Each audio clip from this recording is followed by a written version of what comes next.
رب العالمين والصلاة والسلام على أشرف الأنبياء والمرسلين سيدنا ونبينا وشفيع ذنوبنا وطبيب نفوسنا ومولانا أبي القاسم محمد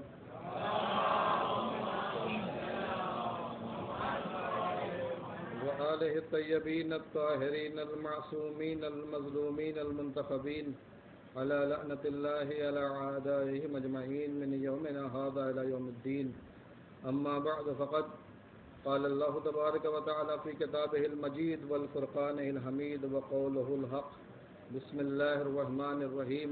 المال والبنون زينة الحياة الدنيا. صلوات محمد وآل محمد.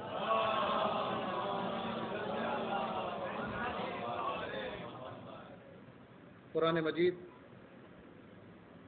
جو تمام عالم بشریت کے لیے ہدایت بن کر کے آیا ہے، اس کے اندر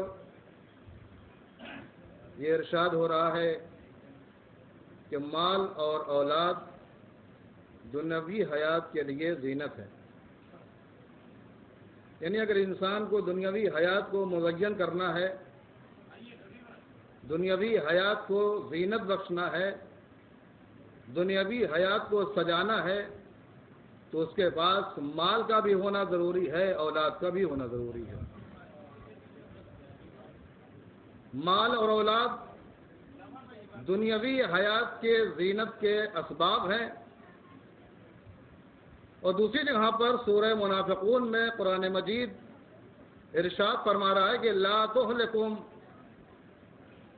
اموالکم واولادکم عن ذکر اللہ. اے اہل ایمان، دیکھو کہیں ایسا نہ ہو جائے کہ مال اور اولاد تمہیں ذکر الہی سے غافل کر دیں. اور اگر غافل کر دیا، اگر تمہیں دور کر دیا مال اور اولاد نے ذکر الہی سے، تو تم خسارے میں ہو، نقصان میں ہو، اور یہ وہ خسارہ ہوگا کہ جس کا جبران ممکن نہ ہوگا. ایک جگہ پر ارشاد کہ مال اور اولاد دنیاوی حیات کے لیے زینت ہے. دوسری جگہ پر یہ کہ کہیں ایسا نہ ہو اے صاحبان ایمان کے مال اور اولاد تمہیں ذکر الہی سے محروم کر دیں، غافل کر دیں. اس کا مطلب یہ ہے کہ مال اور اولاد کا ہونا ضروری ہے، لیکن مال کا صحیح ہونا ضروری ہے، اولاد کا صالح ہونا ضروری ہے.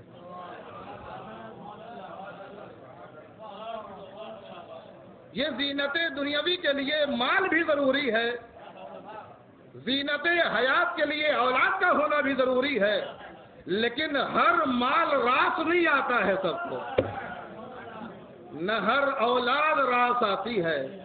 اگر ہر اولاد راس آتی تو نوح بار بار یہ نہ کہتے آ جا سوار ہو جا.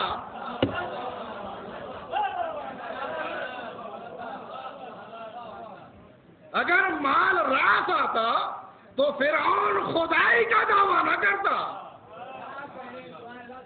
بلکہ علی کی طرح اپنے غلام کو دے دیتا کہ دیکھو میں مال کو عزیز نہیں رکھتا ہوں، دنیاوی مال سے زیادہ عزیز میرا غلام ہوا کرتا ہے جسے میں دے دیتا ہوں. لہذا مال کا ہونا بھی ضروری ہے، اولاد کا بھی ہونا ضروری ہے. اور یہ دونوں چیزوں کو بیان کر کے اللہ کہنا یہ چاہتا ہے کہ وہ جو عقیدہ رہبانیت رکھتے ہیں، وہ جو جنگلوں کی دنیا زندگی گزارتے ہیں، جو میدانوں میں رہتے ہیں، جن کا کہنا یہ ہے کہ اگر اللہ کی عبادت کرنا ہے، اللہ کی بندگی کرنا ہے تو جنگلوں میں رہو، بیابانوں میں رہو، پہاڑوں میں رہو. مال کے ساتھ رہو گے گمراہ ہو جاؤ گے، اولاد کے ساتھ رہو گے گمراہ ہو جاؤ گے. تو اے عزیزان گرامی، اگر کوئی جنگل میں رہنے والا یہ کہے کہ میں کسی مومن کی غیبت نہیں کرتا ہوں تو یہ کوئی کمال کی بات تو نہیں ہے. اگر کوئی پہاڑ پر رہنے والا یہ کہے کہ میں کسی کے سلسلے میں جھوٹ نہیں بولتا ہوں تو یہ کوئی کمال کی بات تو نہیں ہے. اگر کوئی صحرا میں رہنے والا یہ کہتا ہے کہ میں کسی پر الزام نہیں لگاتا ہوں تو یہ کوئی کمال کی بات تو نہیں ہے. بھائی تم الزام کس پر لگاؤ گے؟ پتھروں سے بات کرو گے، جنگلوں کے درختوں سے بات کرو گے، سنگریزوں سے بات کرو گے، کس سے گفتگو کرو گے؟ کس سے غیبت کرو گے؟ کس کے بارے میں جھوٹ بولو گے؟ بھائی سنگریزے بولتے نہیں ہیں، سنگریزے بولتے نہیں ہیں، مانتا ہوں، لیکن یہی سنگریزے بولتے ہیں، لیکن کوئی بلوانے والا ہونا چاہیے۔ یہی سنگریزے بولتے ہیں، لیکن کوئی بلوانے والا ہونا چاہیے۔ یہی سنگریزے اکٹھا ہو کر کے عربی نے خدا بنا رہے تھے، ٹھوکروں میں زندگی گزار رہے تھے، لیکن یہی سنگریزے جب نبی کے دست مبارک پر معراج پا گئے تو بولنے لگے، کلام کرنے لگے، تکلم کرنے لگے۔ اس کا مطلب یہ ہے کہ سنگریزے بولتے ہیں، لیکن کوئی بلوانے والا ہونا چاہیے، کوئی بلوانے والا ہونا چاہیے۔ نبی بار بار کہہ رہے تھے میں تمہارا نبی، میں تمہارا رسول، میں تمہارا پیغمبر، کوئی نہیں مان رہا تھا، لیکن سنگریزوں نے نبی کے ہاتھ پر آ کر کے رسالت نبوی کا اعلان کیا تو سب نے مان لیا۔ اس کا مطلب یہ ہے کہ اگر سنگریزہ دست نبی پر معراج پا کر کے بولنے لگے تو سب مان لیتے ہیں۔ اب اس گواہی کے بارے میں کیا کریں گے کہ جسے نبی اپنے ہاتھوں پہ بلند کر کے، بھائی سنگریزہ اگر دست نبی پر رسالت کی گواہی دے دے تو سب مان لیتے ہیں، اگر دست نبی پر علی آ جائے اور نبی امامت کی گواہی دے دے تو کیا یہ ماننے کی بات نہیں ہے؟ تو عزیزان گرامی، کہنے کا مقصد یہ ہے کہ جنگلوں میں رہنے والے، بیابانوں میں رہنے والے، صحراؤں میں رہنے والے، ان کی بات کو کاٹا ہے کہ دیکھو جنگل میں رہنا کمال نہیں، پہاڑ پہ رہنا کمال نہیں، صحراؤں میں رہنا کمال نہیں، لیکن تمہیں سماج کے اندر رہنا چاہیے، تمہیں سوسائٹی کے اندر رہنا چاہیے۔ کمال انسان یہ ہے کہ سوسائٹی میں رہے لیکن جھوٹ نہ بولے۔ کمال انسانی یہ ہے کہ سماج کے اندر رہے لیکن غیبت نہ کرے، اور یہ اس وقت ممکن ہوگا جب انسان کی زبان پر شریعت کی لگام ہوگی، جب انسان کی زبان پر شریعت کی لگام ہوگی۔ اسی لیے مولانا نے کہا پہلے تولو پھر بولو، پہلے تولو پھر بولو۔ لہذا مال اور اولاد زینت ہے، یہ کبھی نہ کہنا کہ یہ ذکر الہی سے دور کر دیتے ہیں، لیکن اگر دونوں چیزوں کو سمیٹا جائے، کوئی ایسی اولاد دیکھنا چاہے انسان کہ جس نے ذکر الہی کی طرف انسان کو مائل بھی کیا ہو اور دنیاوی حیات کے لیے زینت بھی رہی ہو، تو ان دونوں چیزوں کا سنگم اگر دیکھنا چاہتے ہیں، توجہ کریں گے، شاید اسی بات کے لیے میں نے تمہید قائم کی ہے کہ اگر یہ دیکھنا چاہتے ہیں کوئی ایسی اولاد یا کوئی ایسا باپ جس کے پاس ایسی اولاد ہو کہ جس کی اولاد دنیاوی حیات کے لیے بھی زینت ہو اور اخروی حیات کے لیے بھی زینت ہو، کائنات پوری چھان ڈالیے سوائے آغوش ابو طالب کے، کوئی ایسی آغوش نہیں ملے گی کہ جس کی اولاد دنیاوی حیات کے لیے بھی زینت ہے، آخری اخروی حیات کے لیے بھی زینت ہے۔ دنیاوی حیات کیسے؟ زوجہ بطول، یہ فاتح خیبر، یہ عاقل مرحب، یہ سوار دوش نبی، یہ ساری فضیلت کائنات کی سمیٹ دی جائے تو اولاد ابو طالب میں سمٹ کر کے آ جاتی ہیں۔ اور آخر میں دیکھیے پورے صراط پر یہ ہوں گے، کوثر پر یہ ہوں گے، سرسبیل پر یہ ہوں گے، جنت بانٹنے والے یہ ہوں گے، کوثر کا جام دینے والے یہ ہوں گے۔ معلوم ہوا دنیا بھی ان کی ہے، آخرت بھی ان کی ہے۔ صلوات پڑھ دے بر محمد والے محمد۔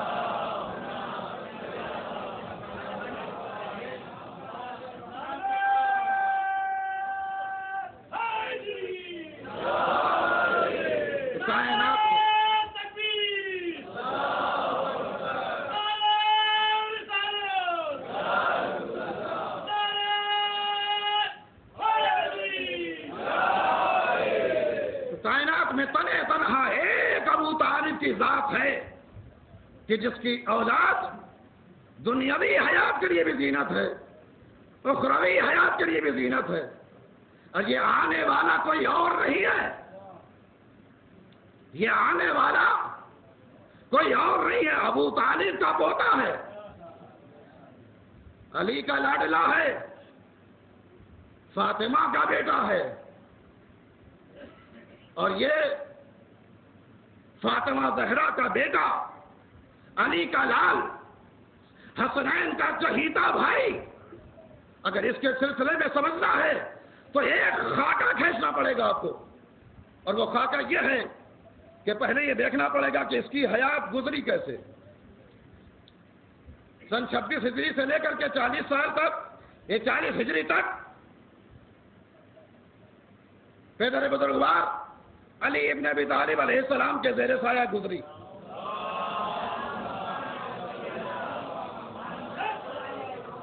یعنی غازی عباس سن 26 ہجری سے لے کر کے سن 40 ہجری تک زیر سایہ مولا کائنات رہے، یہ 14 برس، اور اس کے بعد 10 سال تک امام حسن علیہ السلام کے زیر سایہ رہے، پھر اس کے بعد 10 سال تک امام حسین علیہ السلام کے زیر سایہ رہے۔ کسی شاگرد کے علم کا اندازہ اگر کرنا ہو تو اس کے استاد پر نگاہ کرنی ہوتی ہے۔ کسی استاد کے شاگرد کو اگر دیکھنا ہے تو یہ دیکھو کہ استاد کیسا ہو، استاد کیسا ہے اس کا، تو 14 برس پالا ہے مولا کائنات نے، 10 برس تربیت کی ہے امام حسن نے، 10 برس تربیت کی ہے امام حسین نے، یہ پوری زندگی محصور ہے بزم امامت میں۔ اب اگر دیکھنا ہے کہ غازی عباس ہیں کون، تو یہ دیکھو پہلا استاد کیسا۔ اگر پہلا استاد باب شہر علم ہے تو یہ استاد کا بیٹا، یہ استاد کا شاگرد بھی علوم کا خزانہ ہوگا۔ اگر دوسرا استاد امن و امان کا پیکر ہے، حافظ وحی ہے، تو یہ بھی امن و امان کا پیکر ہوگا، اور اگر حافظ وحی نہ ہوگا تو محافظ دین ضرور ہوگا، محافظ اسلام ضرور ہوگا، محافظ حرم رسول ضرور ہوگا۔ اور اگر تیسرا استاد راہب کو اولاد دیتا ہے، فطر اس کو بالوں پر دیتا ہے، تو یہ غازی عباس قیامت کے لیے باب المراد ہے۔ آتے جاؤ، لیتے جاؤ۔ اور اگر یقین نہ ہو تو جا کے روضے پر دیکھ لیجئے، کسی کے لیے نہیں ہے کہ تم آ سکتے ہو، تم نہیں آ سکتے ہو، بھائی یہ دیکھا جاتا آیا کون، آیا کون۔ لہذا غازی عباس مسلسل دے رہے ہیں، مسلسل دے رہے ہیں، اور غازی عباس کی شخصیت کو پہچاننا ہے تو یوں سمجھے، عرفان حضرت عباس کے لیے اتنا ہی کہہ دینا کافی ہے کہ جس کا جھولا ملک نے جھولایا، جس کا جھولا ملک نے جھولایا اسے حسین کہتے ہیں، اور جس کا جھولا حسین نے جھولایا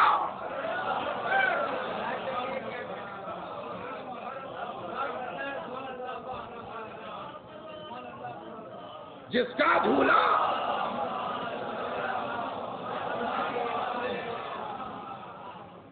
جھولا حسین نے سجایا اسے عباس کہتے ہیں، اور حسنین وہ کہ جس کے کپڑے رضوان جنت سی کر کے لے آیا، لیکن حسنین کا چہیتا بھائی عباس وہ، اس کے مقدر کی معراج وہ ہے کہ جس کا کرتا فاطمہ زہرا دنیا میں سی کر کے گئی ہے۔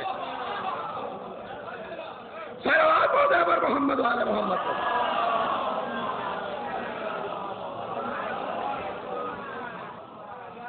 میرا عباس آئے گا تو اسے پہنا دے گا۔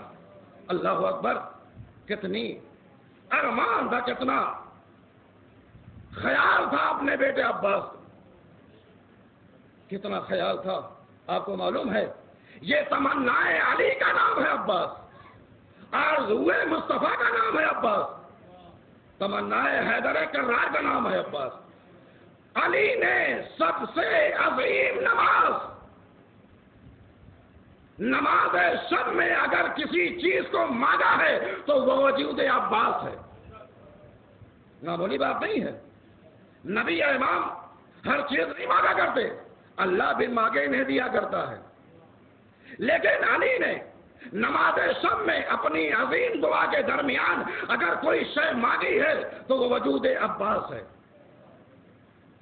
نماز شب میں جس گل کی تمنا کی تھی حیدر نے، کہا ام البنی نے وہ میرا گلفام ہے عباس.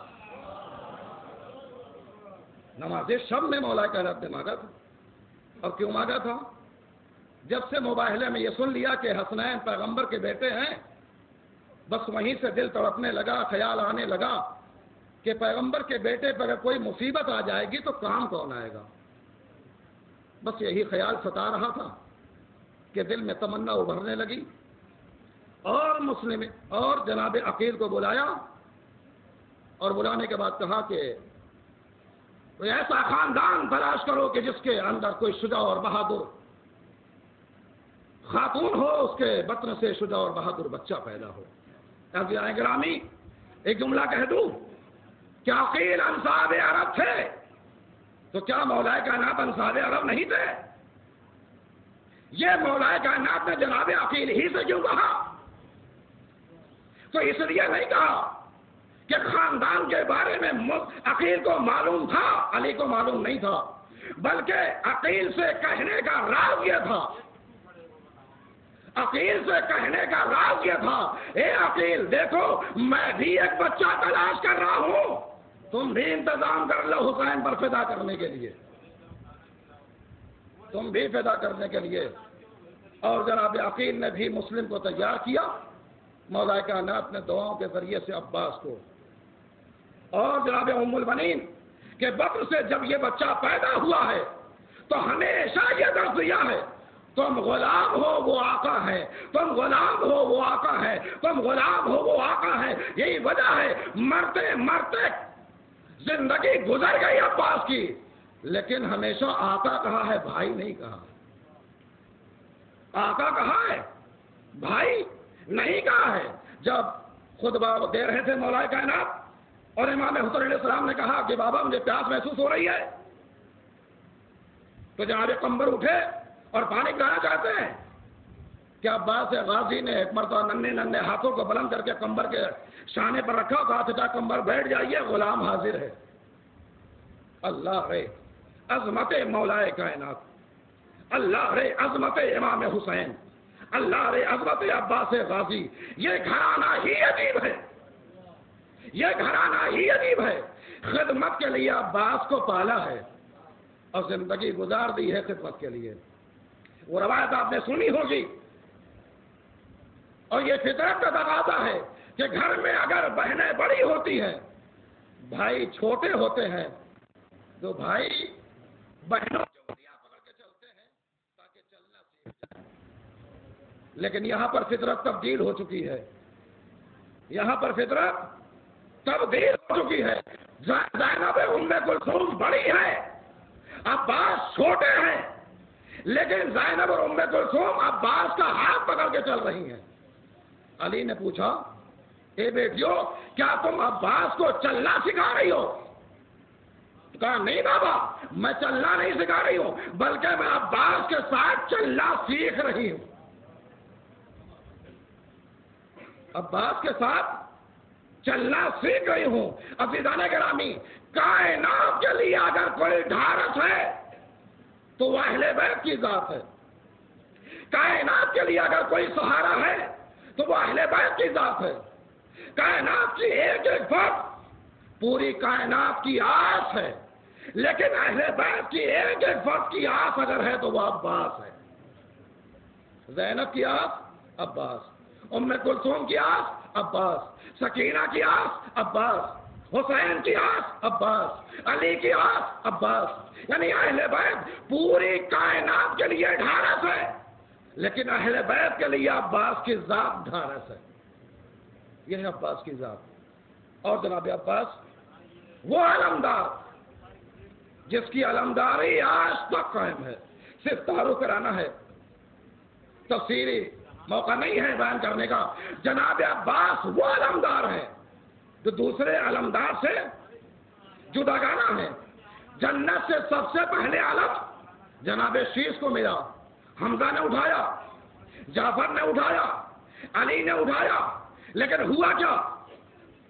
علمدار گیا، علمداری بھی چلی گئی، نہ ہاتھ رہا، نہ علم اٹھایا، نہ علمدار کہے گئے. لیکن عباس وہ علمدار ہے، عباس وہ علمدار ہے کہ جس کی علمداری قیامت تک باقی رہے گی. کیونکہ سب نے ہاتھوں سے اٹھایا ہے، اس نے اٹھاتے اٹھاتے ہاتھوں کو کٹوا دیا ہے. اس لیے اللہ نے کہا میں عباس کے علم کو عباس سے منسوب کر کے بلند رکھوں گا. اور علائم ظہور امام زمانہ میں سے بس یہ آخری بات اور زحمت تمام.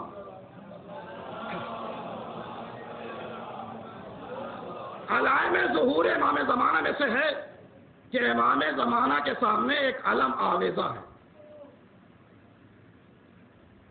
امام زمانہ کے سامنے ایک علم آویزہ ہے، ایک علم نصب ہے، اس کا پھرہرا بنا ہوا ہے. مولا آقا امام زمان ہمیشہ اسی علم کے سائے میں بیٹھے رہتے ہیں اور علم کو دیکھتے رہتے ہیں، علم کو دیکھتے رہتے ہیں. علامت ظہور امام زمان میں سے ہے کہ جب وقت ظہور ہوگا، توجہ کریں گے آپ، جب وقت ظہور ہوگا تو یہ پھرہرا خود بخود کھل جائے گا اور کھلنے کے بعد آواز دے گا آقا بسم اللہ، وقت ظہور آ گیا. کون بولے گا؟ علم بولے گا. کون بولے گا؟ پرچم عباس بولے گا. کہاں سے آواز آئے گی؟ علم سے آواز آئے گی. کون صدا دے گا؟ علم سے آواز آئے گی. عزیزان گرامی، آخری محمد ہے یہ. جب ظہور کرے گا تو علم کہے گا آقا وقت ظہور آ گیا بسم اللہ. عجیب مزاج الہی ہے کہ جب پہلے محمد کو اللہ نے عرش اعظم پر بلایا تو پہلے محمد سے اگر گفتگو کرنا ہوئی تو لہجہ علی میں بات کیا، لہجہ علی میں بات کیا، لہجہ مولا کائنات میں بات کیا. اور جب آخری محمد سے بات کرنا ہوئی تو علم کو ذریعہ بنایا، علم کو ذریعہ بنایا.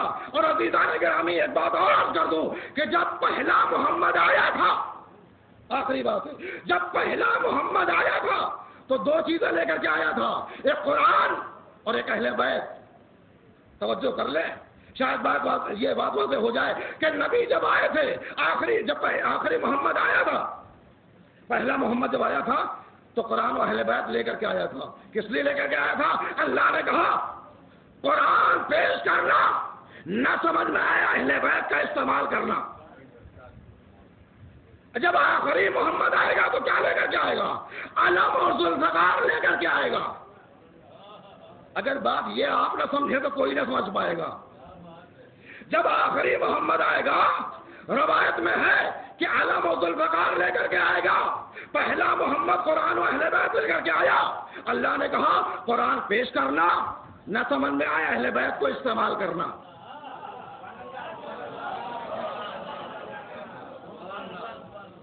اللہ نے کہا قرآن پیش کرنا، نہ سمجھ میں آئے اہل بیت کو استعمال کرنا. آخری محمد سے کہا علم لے کر کے جاؤ، ذوالفقار لے کر کے جاؤ. علم پیش کرنا، نہ سمجھ میں آئے تو ذوالفقار استعمال کرنا. صلوات پڑھتے پر محمد والے محمد.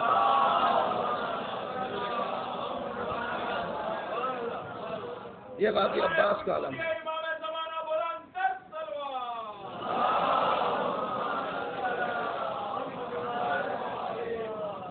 پرچم عباس کے سائے میں ہم زندگی گزار رہے ہیں. علم عباس کے سائے میں ہماری زندگی گزر رہی ہے.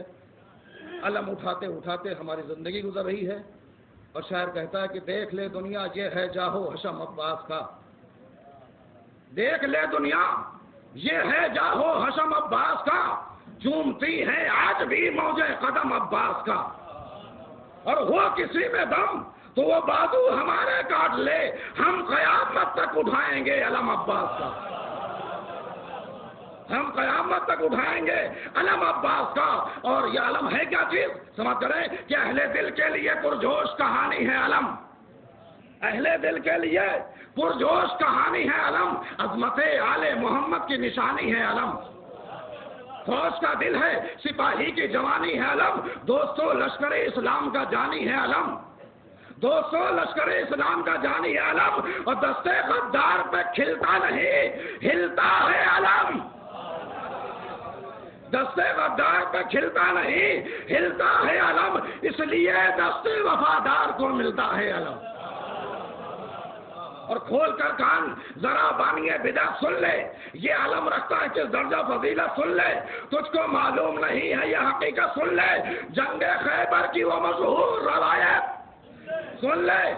جنگ خیبر کی وہ مشہور روایت سن لے کہ توڑنے کے لیے عظمت کا بھرم مانگا تھا. توڑنے کے لیے عظمت کا بھرم مانگا تھا. ایک دن تیرے بزرگوں نے علم مانگا تھا. پر محمد والے محمد صلی اللہ علیہ وسلم